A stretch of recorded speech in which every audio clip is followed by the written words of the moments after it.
본문은 예수님께서 밤에 찾아온 친구 비유로 하신 말씀입니다. 당시 유대 사회에서 랍비들이 정한 6가지 중요한 덕목이 있습니다. 첫째는 손님 환대, 둘째 병문안, 셋째 기도, 넷째 명상, 다섯째 미드라시, 유대 경전을 열심히 외우는 것, 여섯째 아이들에게 토라를 가르치는 것. 6가지 덕목을 중요하게 생각했습니다. 그 6가지 중에 손님을 극진히 환대하는 것을 가장 중요한 덕목으로 큰 기쁨으로 여겼습니다. 한 여행자가 밤중에 친구 A 집을 찾아왔습니다. 친구 A는 여행자에게 대접할 빵이 없었습니다. 손님을 잘 환대하는 것이 덕목인데 그렇게 하지 못하는 것에 대한 미안한 마음이 컸습니다. 그래서 친구 A는 밤중에 빵을 빌리러 가는 것이 큰 결례이지만 친구 B에게 갔습니다. 늦은 밤이었기 때문에 친구 B의 집 문이 닫혀 있었습니다. 그러나 친구 A는 빵을 얻기 위해서 친구 B의 문을 두드리면서 빵 3개를 구워달라고, 내 벗이 여행 중에 왔는데 내가 먹을 것이 없노라고 요청을 했습니다. 친구 B는 늦은 시간이었습니다. 가족이 모두 잠자고 있었습니다. 여러 가지 상황으로 보면 들어올 줄 수 없지만 친구 A의 간청으로 그렇게 들어주었다는 것이 비유 내용입니다. 오늘은 친구 A 입장에서 말씀을 전하고 다음 주는 친구 B의 입장에서 말씀을 전하려고 합니다. 근데 친구 A는 어떤 특징이 있느냐? 첫째는 빈손이었습니다. 예수님께서 친구 A가 밤중에 빵을 빌리러 친구 B에게 가는 이 비유를 말씀하시면서 바로 이어서 9절에 뭐라고 말씀하시는가 하면 구하라, 찾으라, 문을 두드리라, 그렇게 말씀하셨습니다. 친구 A 모습이 그렇다는 것입니다. 친구 B에게 가서 구하고 찾고 문을 두드리고, 이것이 기도의 모습이라는 것입니다. 11장 1절에 한 제자가 예수님에게 우리들에게도 기도를 좀 가르쳐 주십시오, 부탁하라니까 예수님께서 2절과 4절에 주기도문에 대해서 제자들에게 가르쳐 주셨습니다. 그렇게 주기도문을 가르쳐 주시면서 비유로 하신 말씀이 오늘 본문의 내용입니다. 그 비유로 하신 친구 A의 모습이 기도라는 것입니다. 여러분, 만약에요, 우리에게 누군가가 기도가 무엇입니까? 그렇게 질문을 하신다면 여러분 어떻게 대답하시겠습니까? 그래도 오랫동안 다니면서 들은 설교도 있고 성경 공부를 통해서 배운 것도 있고 아니면 내가 기도를 통해서 경험한 것이 있으니까 아마도 그렇게 대답하실 겁니다. 기도는 하나님과 대화입니다. 기도는 하나님과 호흡하는 겁니다. 기도는 하나님과 인격적인 만남입니다. 기도는 하늘 창고를 여는 열쇠입니다. 새벽에 나오시는 분들은 기도는 하루를 시작하게 하는 문입니다. 기도에 대해서 대답하실 것입니다. 그런데 오늘 본문에서는요, 예수님께서 아주 기본적으로 기도의 정의를 비유를 통해서 말씀하셨습니다. 기도는 친구 A가 밤중에 친구 B에게 가서 염치불구하고 빵을 빌려달라고 부르짖는 것이 기도다. 이렇게 구하고 찾고 두드리는 것이 기도다. 그렇게 말씀하신 겁니다. 누가 찾고 구하고 두드리는가? 누가 기도하는 사람인가? 자기 수중에 아무것도 없는 빈손인 사람이 기도할 수 있는 것입니다.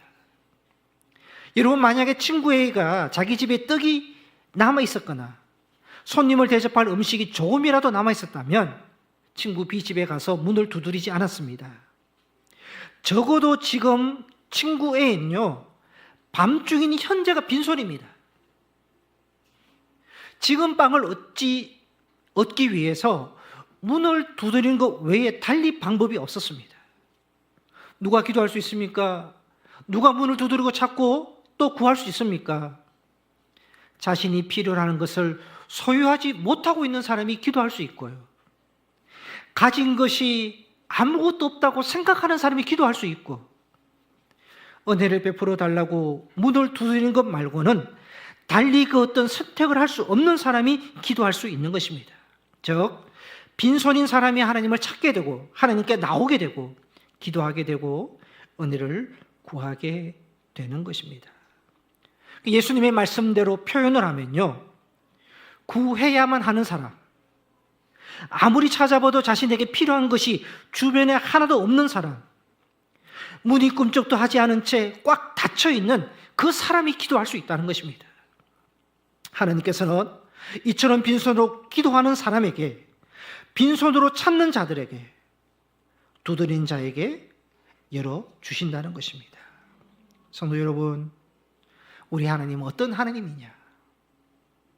좋은 것으로 예비하시고 채워주시는 하나님이심을 믿고요, 그 하나님을 찾고 하나님께 나오고 하나님께 기도할 수 있는 여러분이 되시기를 바랍니다. 제가 이번 주에 들은 간증입니다. 한 부인이 있었는데 남편이 말기암입니다. 남편을 치료하고 싶고 또 살리고 싶은 간절한 마음으로 전도를 받아서 교회에 등록을 했습니다. 등록한 그 부인의 구역 식구들은 부인의 남편이 암에서 치료받기를, 하나님께서 살려주시기를 그 식구들이 간절히 기도했습니다. 부인의 소망도 있고 가족의 바람도 있고 구역 식구들의 간절한 기도가 있었지만 남편은 별세하셨습니다. 구역 식구들이 염려하기 시작했습니다. 이제 남편이 별세했는데 계속 믿음 생활 할 수 있을까? 남편을 살리기 위해서 전도받아서 교회에 나와서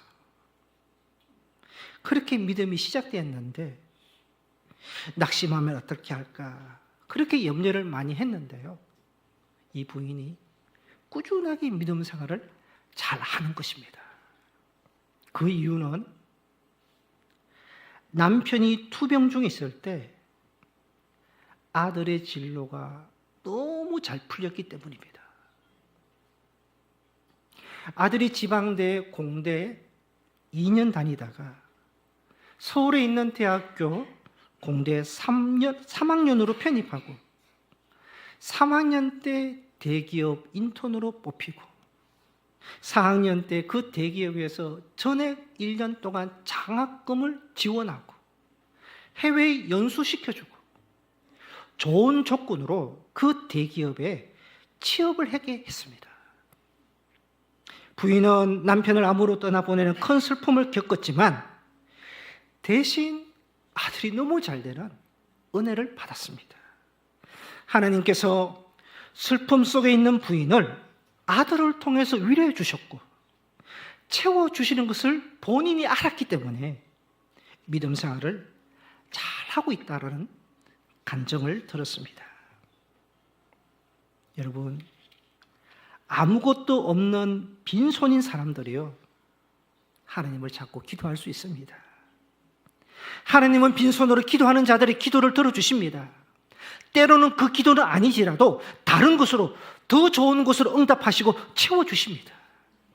빈손인 사람들, 부족하다고 느끼는 자들은요, 하나님을 찾아야 됩니다. 구해야 되고 찾아야 되고 두드려야 됩니다.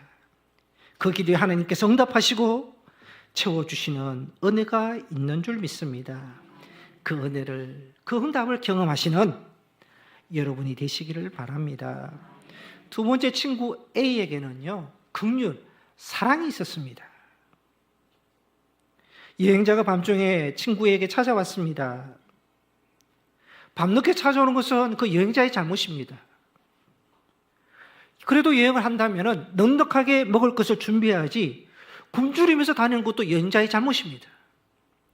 저녁 먹을 때쯤 왔으면 함께 먹을 수도 있었습니다. 친구 A는 여행자에게 모든 책임과 잘못을 돌렸다면 친구 B에게 찾아가 빵을 구할 이유가 없었습니다.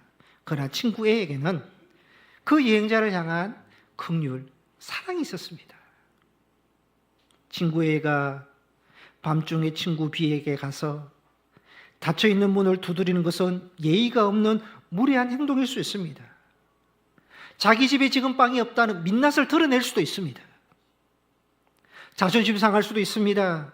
부끄러움과 민낯이 드러날 수 있는 그 상황에도 친구 B에게 빵을 구할 수 있는 것은요, 그 굶주린 여행자에 대한 긍휼과 사랑이 있었다는 것입니다. 예전에 구역장이 며칠째 새벽 기도에 나오셨습니다. 남편이 일찍 출근하기 때문에 평소에 새벽에 나오기 힘든 구역장이었습니다. 그렇게 못 나오시는 구역장이 며칠째 나오시니까 제가 기도 제목이 있으십니까? 물었습니다. 구역 식구 때문에 나온다는 겁니다. 구역 식구 집사님 남편이 직장 문제로 부부가 너무 힘들어하고 있어서 구역장으로 그냥 있을 수 없어서 대신 새벽 기도를 하고 있다는 것입니다. 그래서 제가 구역 식구는 좋은 구역장을 만났습니다. 했습니다. 구역장에게 긍휼함이 있습니다.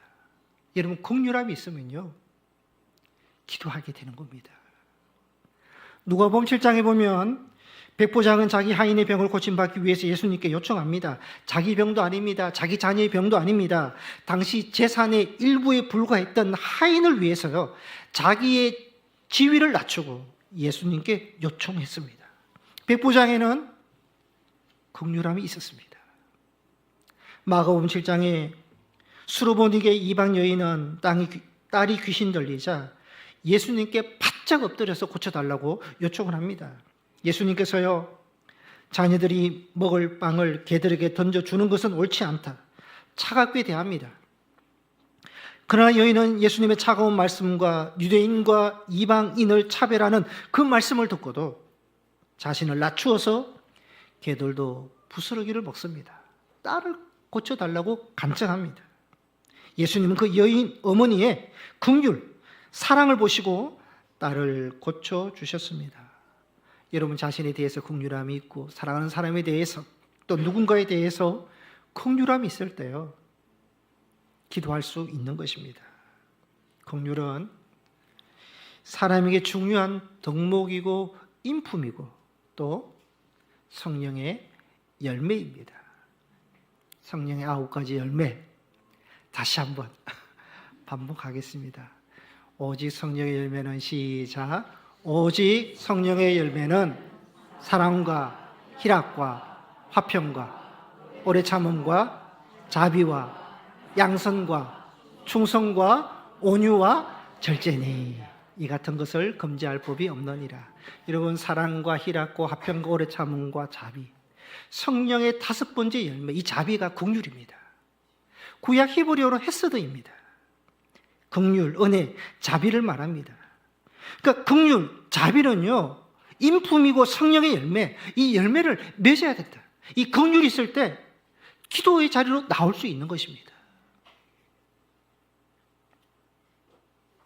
여러분도 기사를 통해서 보셨겠습니다마는 이번 주에 국민 배우 고 안성기 님이 별세하셨습니다.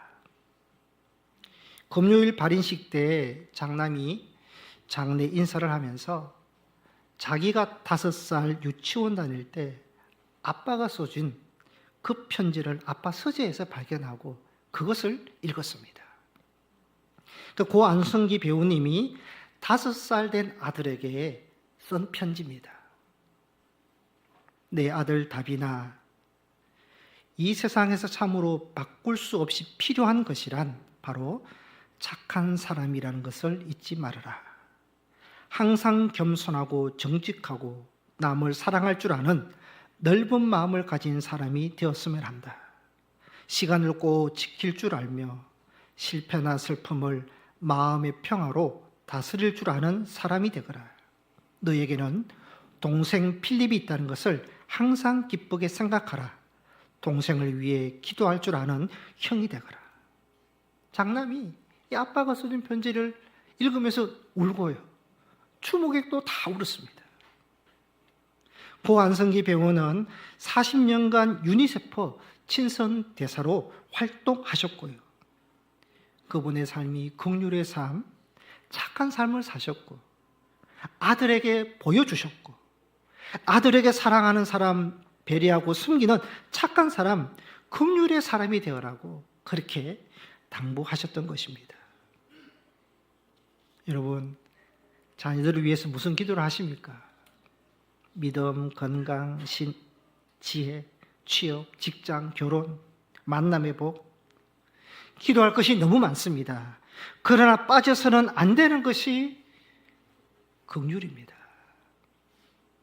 타인을 돕고자 하는 마음, 타인을 먼저 생각하고 배려하고 섬기는 마음을 가지도록 기도하셔야 됩니다. 여러분, 자녀들이 신앙이 좋습니다. 좋은 직장 다닙니다. 재능도 있습니다. 학위도 있습니다. 성공했습니다. 그러나 긍휼이 없다면요, 강박한 심령이 되는 거고요, 그 인생 자기밖에 모르는 메마른 인생이 되는 것입니다. 긍휼함이 있는 자녀는 마음이 따뜻한 자녀가 됩니다. 상대방과 주변을 따뜻하게 할 수 있고요, 자기의 인생도 따뜻한 인생이 됩니다. 어디 있습니까? 긍휼이 있는 것입니다. 마태복음 5장 7절에 예수님께서 말씀하십니다. 긍휼히 여기는 자는 복이 있나니 그들이 긍휼히 여김을 받을 것이며, 야고보서 2장 13절에 말씀합니다. 긍휼을 행하지 아니하는 자에게는 긍휼 없는 심판이 있으리라. 예수님은 긍휼히 여기고 긍휼을 행하는 사람은 긍휼이 돌아오지만 긍휼을 행하지 않는 사람은 긍휼 없는 심판이 온다. 다시 말씀드리면 부메랑이 되어서 다 돌아온다는 것입니다. 마태복음 18장에 1만 달란트 빚진 자의 비유가 나옵니다. 한 사람이 왕에게 1만 달란트 빚을 지었습니다. 하루 임금을 10만으로 기준하면요, 1만 달란트는요 약 6조 원에 해당이 되는 상상도 할 수 없는 금액입니다.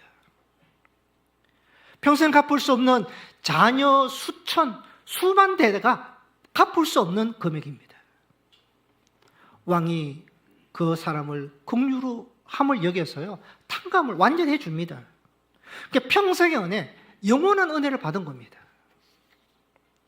그렇게 1만 달란트 빚을 탕감받은 사람이 그 앞에서 자기에게 100데나리온 빚을 진 사람을 만나서요 갚으라고 독촉하면서 옥에 가둡니다. 자기는 1만 달란트 16만 년 월급을 탕감받고요 100데나리온 빚을 갚지 않는다고, 100일치 그 월급 갖지 않는다고 감옥에 넣어버립니다. 왕이 이 소식을 듣고 1만 달란트 빚진 자를 불러서 책망을 합니다. 마태복음 18장 33절에 보시면, 내가 너를 불쌍히 여김과 같이 너도 동료를 불쌍히 여김이 마땅하지 아니하냐.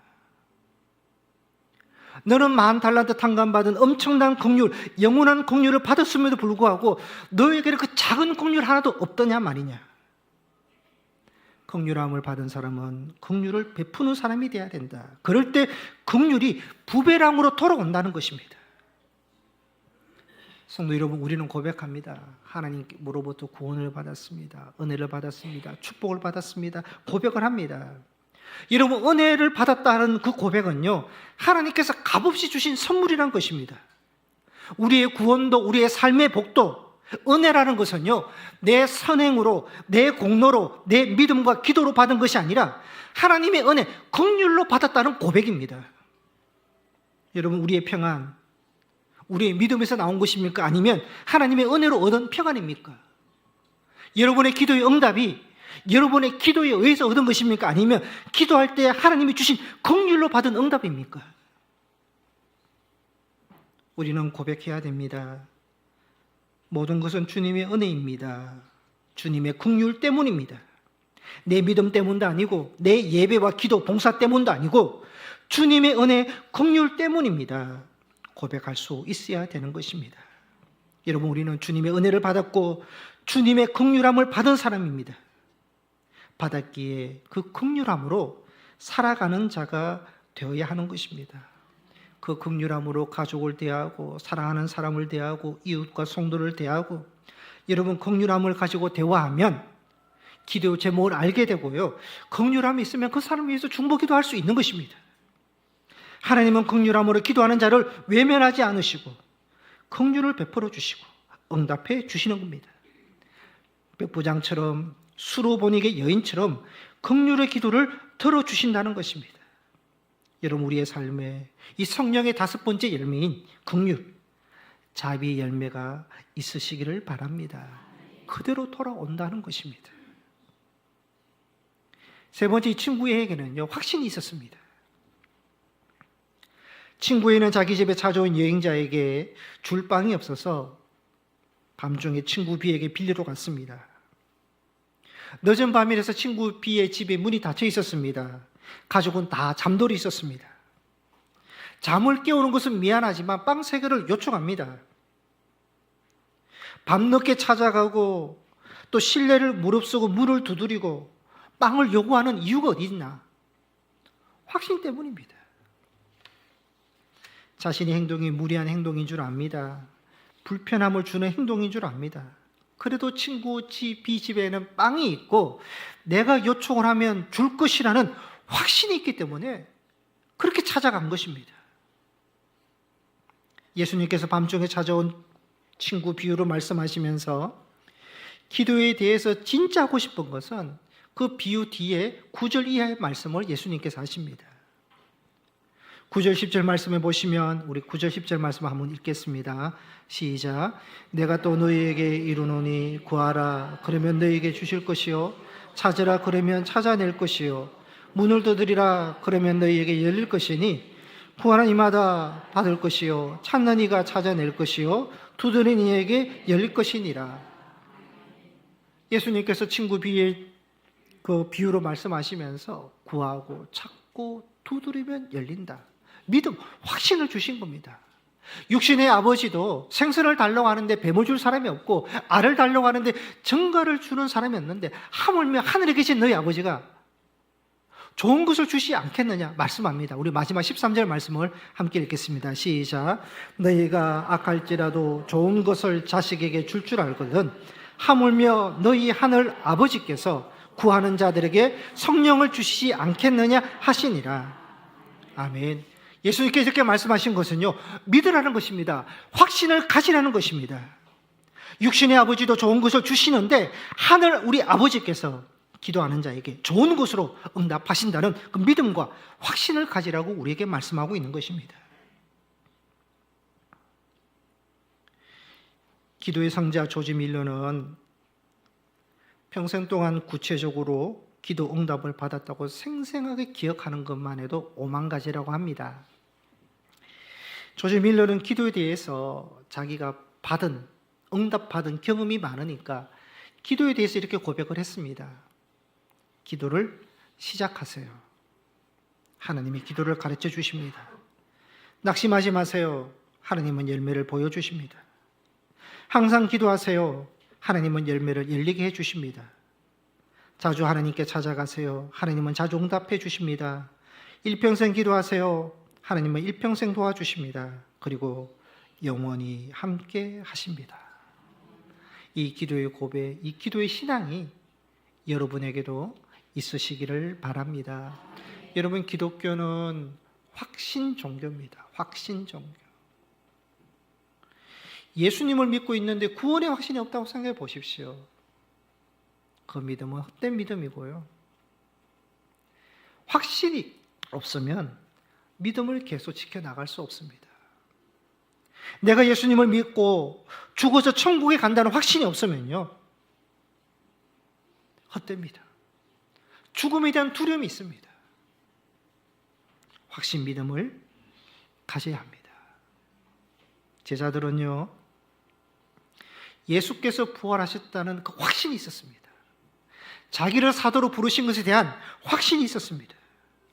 그래서 예수를 위해서, 복음을 위해서 고난과 핍박과 박해, 심지어 죽음까지 감당을 합니다. 여러분, 확신이 없는데 핍박을 받고 죽는다면 그만큼 어리석은 사람이 어디 있습니까?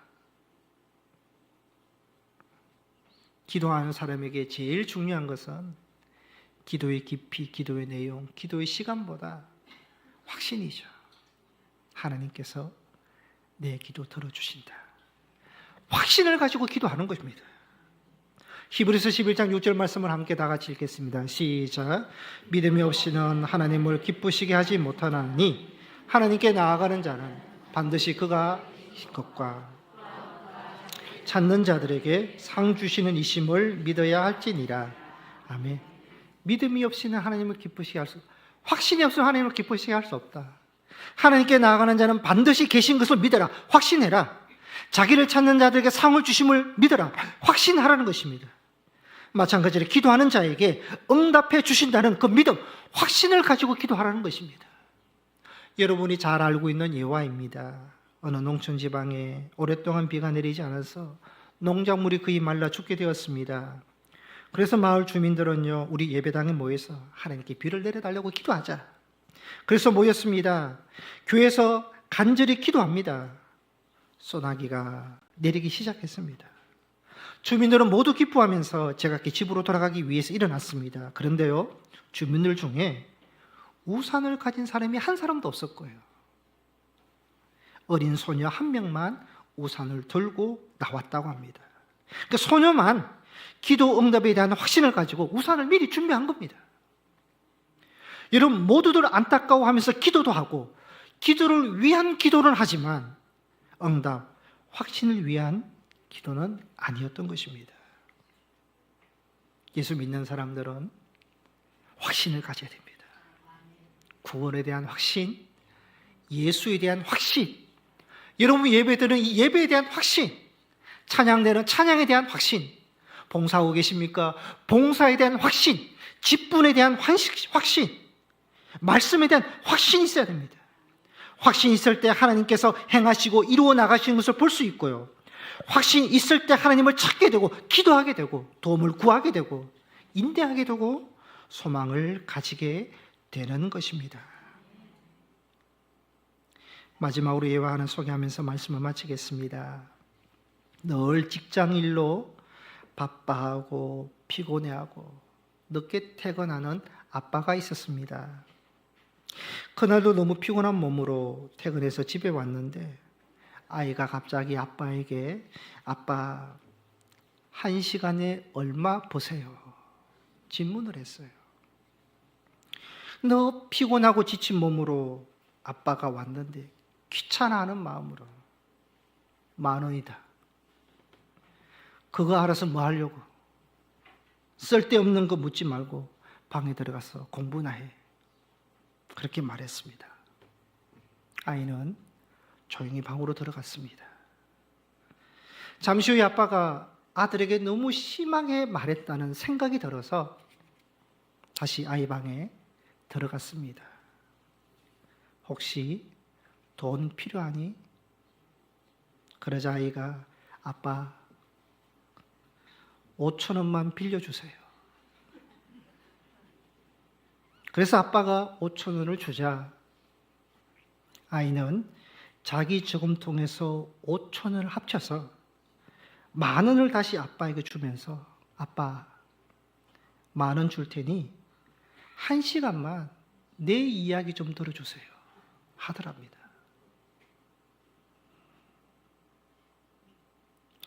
얼마나 바쁘고 피곤한 아빠와 얘기하고 싶으면요 그렇게 말을 했겠습니까? 참 순수한 아이의 모습을 볼 수가 있습니다. 성도 여러분, 그 아빠의 모습이 우리의 모습이 아닌지 생각해 볼 수 있습니다. 늘 바쁘고 피곤하다는 이유로, 다른 이유로, 이유 아닌 이유로 대화를 잃어버리고 살아가고 있지는 않습니까? 가족 간의 대화도 잃어버리고 하나님과의 대화도 잃어버리고 분주하게 살아가고 있지는 않습니까? 대화의 필요성도 잘 알고 있습니다. 기도의 필요성도 누구보다 잘 알고 있으면서도 실제로 아무것도 하지 않는 우리들이 아닌지 보아야 하겠습니다. 성도 여러분, 다시 한 해를 시작하면서 우리가 지금 무엇을 해야 되는지, 무엇이 우선인지 말씀으로 생각해 보시기를 바랍니다. 지난 주일 설교에서 예배하는 자 말씀을 드렸습니다. 올 한 해 하나님께서 찾으시는 예배자가 되어야 하겠고요. 한 해도 우리의 모든 것을 하나님께 맡겨드리는 기도자가 되시기를 바랍니다. 성가대에서 찬양을 할 때 뜻을 정하여 그렇게 찬양을 하시더라고요. 그래, 이거다. 뜻을 정하자. 하나님이 찾으시는 예배하는 자로 뜻을 정하시고요. 우리의 모든 것을 하나님께 맡겨드리는 기도하는 자로 뜻을 정해서요. 믿음으로 나아갈 수 있는 여러분들이 되시기를 바랍니다. 하나님은 기도하는 자에게 응답하시고 채워주시고 생각지도 않은 것을 주십니다. 이것을 경험하시는 성도님들이 되시기를 축복합니다. 기도하시겠습니다.